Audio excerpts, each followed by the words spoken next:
Hello. Come on, say hello back. I'm trying to break the fourth wall. Hello! Hello! Louder, please. Hello! Hello! Louder again. Hello! Hello! Thank you. You're welcome. Did I ever tell you about the time I met a Canadian hero? His name's Jeremy. And in a lot of ways, we're kind of similar. He's young, university educated, white, from a small town in Canada. I met him at a squat in Amsterdam called Joe's Garage. It's a great little place. They serve 3-course vegan meals twice a week for only €4. Now, it's a squat, so they're there illegally, but the government tolerates them a little more happily if they're providing services for the community. So they host concerts and movie nights. They put on these dinners, and sometimes they bring speakers in to talk about social justice issues. I met Jeremy in Amsterdam, which was the last European stop of a global cycling tour to raise awareness of the oppression and genocide in West Papua, a country on the other side of the world from his hometown.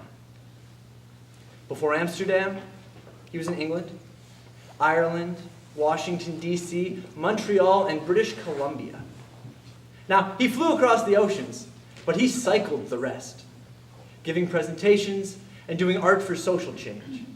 It's really cool. He plays ukulele through a loop pedal while performing spoken word, providing the background music and commentary for a video that shares the voices of some of the displaced and imprisoned people of West Papua. He uses his voice to help share their voices because they've been silenced. He's helping to tell their stories.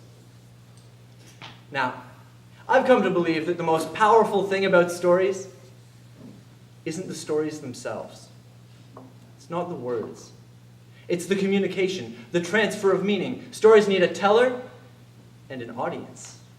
We tell our stories to be heard, and it's an awful thing when we aren't. Personally, I've never been silenced. But I am one of the privileged few. There are millions of people around the world, people in the room with us tonight, whose voices have been taken away. It happens for one reason or another, by one oppression or another. And despite the variations in location, race, ethnicity, gender, sexual, political, or religious orientation, the intent is the same. Silencing people makes them helpless. It denies their experience. It denies their humanity. I can't think of anything more terrifying than helplessness, than needing to cry out for help, or in anger, in anguish, in solidarity, even to express love. To have to say something, open my mouth, and hear nothing. When Jeremy's presentation was over, they served dessert. I started speaking with a Papuan man beside me in the audience. I asked him about the movement, about his culture. He was one of the people that Jeremy was staying with in Amsterdam, and he was so excited. When I asked him, he told me about what the movement means for his people. He rolled up his sleeve and showed me a tattoo of West Papua. He told me what the work meant for him. I talked to him about my project, and he told me that in his culture, Jeremy is a real man. That in West Papua, if you can lend your voice to people who don't have a voice, then you're a real man. That if people can't help themselves, and you help them, then you're a real man. He told me that if you aren't thinking of yourself, but thinking of others, then you're a real man. That's what they value. He told me Papuans don't see with their eyes, they see with their hearts. That's their way, and that's how they recognize a hero. Then he pointed to the front of the room, where Jeremy was speaking with people from the audience.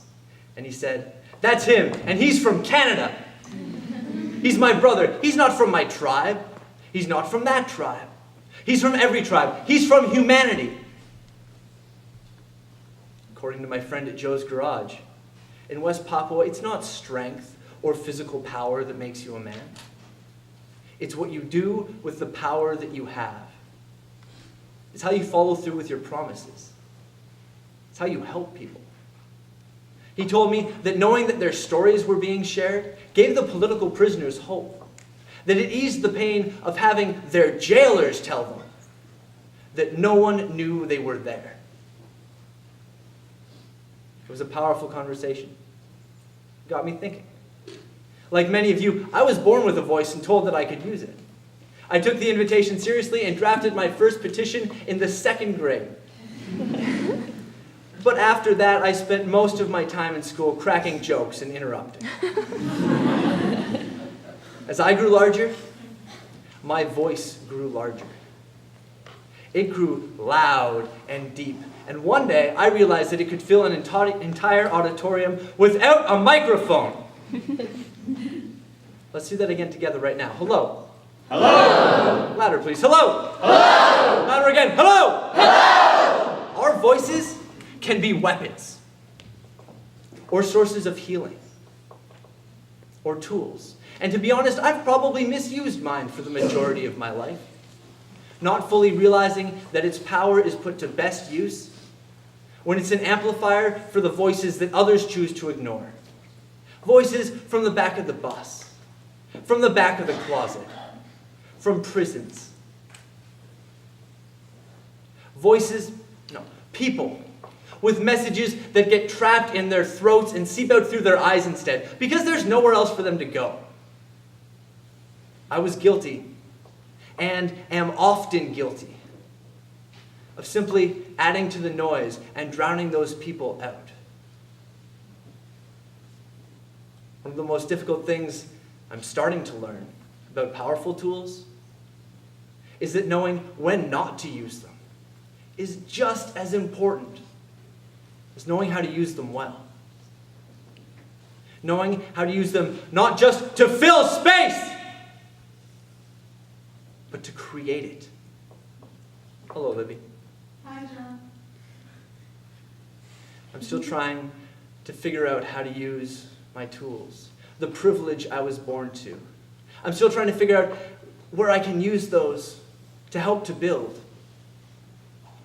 Just like a hammer, I realize that my voice, if used recklessly, can destroy just as easily as it can help to hold things together. It's not about how hard you swing.